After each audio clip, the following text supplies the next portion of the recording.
The NYPD was so upset over this interview and over you essentially sharing these stories that I guess they tore down your portrait from the wall from the 67th precinct where he used to work. And that's how cops actually came to your house and seized 3 of your guns. Why were they able to actually seize your guns? Well, listen, police is a male, white, dominated force. This all this had to do with race. This whole thing with going at me had to deal with race because I had an illustrious career. You know, police commissioner brought me in a room to meet President Barack Obama. I got degrees. I was a commander. I was a professor at 2 different colleges. But me telling that story, they couldn't take the fact that I hid my back. And I didn't really hide it. Vlad, let's be clear on the record. Nobody asked me if I ever sold crack or if I ever knew anybody that shot somebody. I only answered the questions that they gave me. Was I supposed to volunteer information when I'm trying to change my life to become a, law-abiding citizen? Nobody ever asked me that stuff. So it's all hogwash what they're saying. But it doesn't make sense to me because to this day, as we speak, I get a pension check every single month. So they just did that to hurt my feelings. But having guns is probably the most easiest thing for me to get. I didn't need those 3 guns. I was carrying guns since I was 15 years old. It's not for me to get a gun right now after this interview to go get a gun. Guns is the easiest thing to get in America. So they didn't hurt me. They just took my legal guns away, which I never even carried a gun when I was a cop off duty. I never carried a gun off duty because I carried guns when I was in the streets, and guns create problems. Well, along with all this, the NYPD actually tried to strip your pension, which I guess you're making $135,000 a year tax-free. And they actually tried to strip this pension from you, which I assume they didn't succeed. No, that's a little low, but they didn't succeed. And you got to understand, in the history of the NYPD, they have never taken anyone's pension, ever. Because the only way you could take somebody's pension is go to a court of law, speak to the judge, and tell the judge why you want to take the pension. So they would have had to go into a courtroom and said, we promoted him all the way through the ranks. He was a commander. He was illustrious. And when he retired, he told his story. When he was 15 years old to 18 years old, he sold drugs and carried guns. And the judge would be like, get the fuck out of my office. It doesn't make sense. So you look at this, it doesn't make, but it's, Vlad, there's people today that think I don't have a pension. People walk up to me like, yo, I'm sorry they took my pension. But I'm saying, nah, I've been retired 9 years. They gave me over $1 million. So we doing good over here. So NYPD, thank you for the publicity. You gave me a couple of deals, got a documentary book deal. You forgot about my book, Once a Cop. Yes. Right.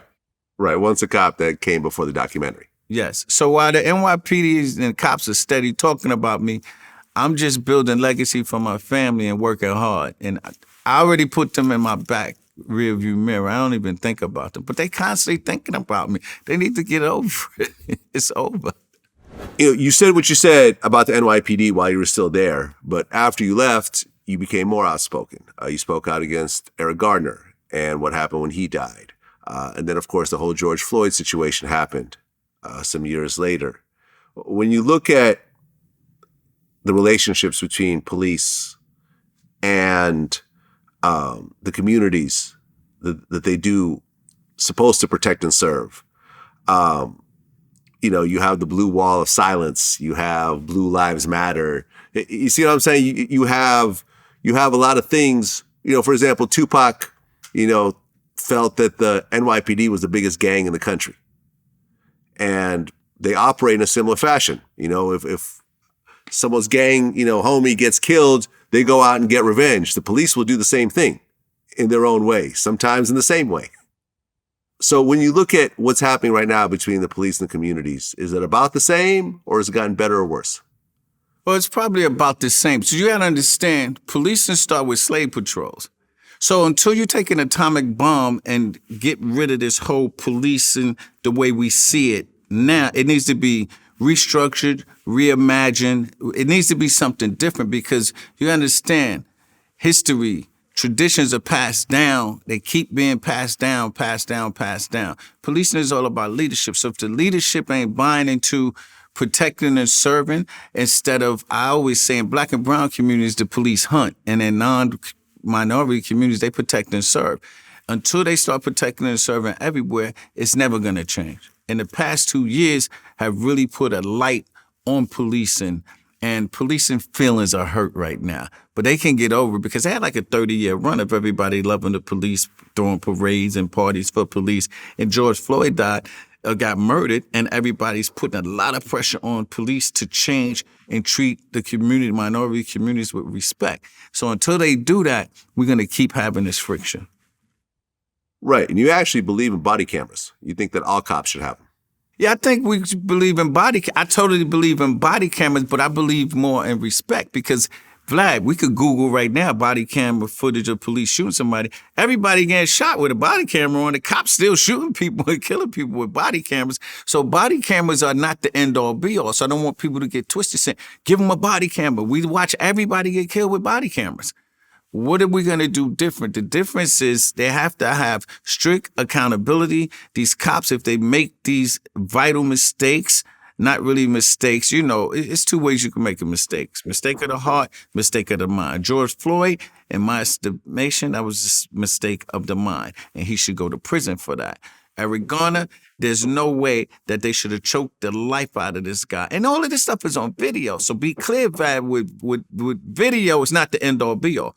Because we see him and people get off. Eric Garner was on video and nobody went to jail. George Floyd was a whole different animal.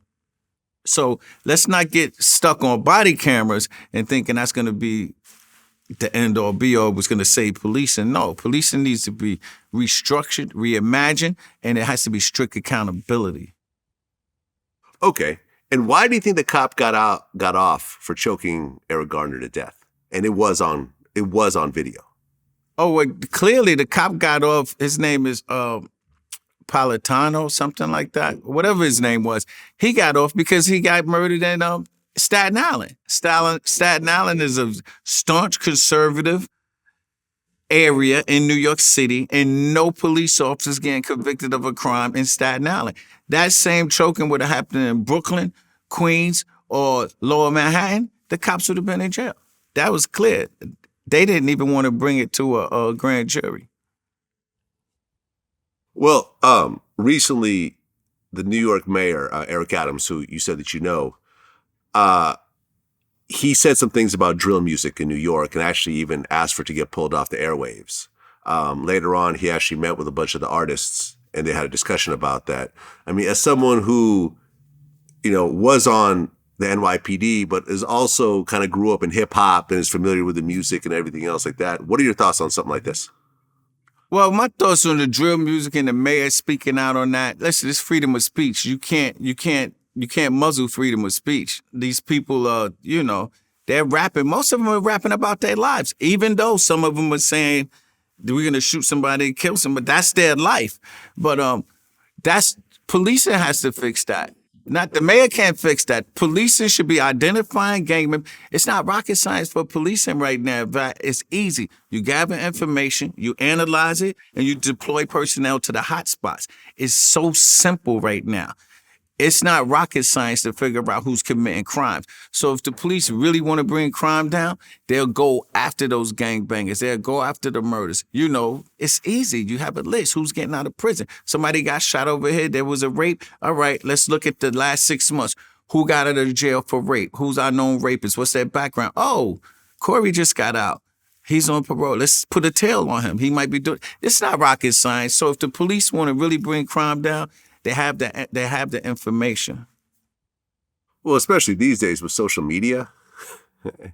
NYPD got a whole social media team that you have cops sitting in a room all day. That's what they get paid for. They're on the computer looking at every single tweet, every single Instagram post that this person is, that a criminal, these known criminals are doing. And that's how they tag people and put cases together now. I think in the next 20 years, there's going to be no cops on the street. All the crime's going to be solved in the back room because everybody puts everything on social media. Really? How big is the social media team with the NYPD? Don't get me, I don't want to give you false numbers, but it's pretty big. This is what it is now. This is what it is. Crazy. Well, Corey Pegues, appreciate you coming in and sharing your story. Very unique story. We've had criminals, we've had cops, but we've never really had someone that really intersected the two the way you have. And it also shows kind of how you turn your life around because, when you watch documentary and you saw your friends, you could tell that a lot of them had really hard lives, from prison to drug addiction to crime and so forth. And the fact that you actually went from this background to getting to nearly the highest levels of the NYPD, really just kind of shows the type of person you are and how you can change your life around. And I'm not saying that everyone should be a cop. I mean, it was never been my dream, but it is a legitimate job. And it was definitely a better route than what you were taking before. Like I always say, Blythe, listen, I love good cops. All right. There's some bad cops, bad doctors, bad lawyers, but policing is a profession that we need in America. We do know that. You can't police yourself. But we need good police officers. Are some going to make a mistake? Yes. But, it has to be the exception, not the norm. I agree. Well, Corey Pegues, appreciate you coming in. Wish you all the best. And, looking forward to see what other projects you got coming up. Thanks, Ryan. Appreciate you. No doubt. All right. Peace. Peace.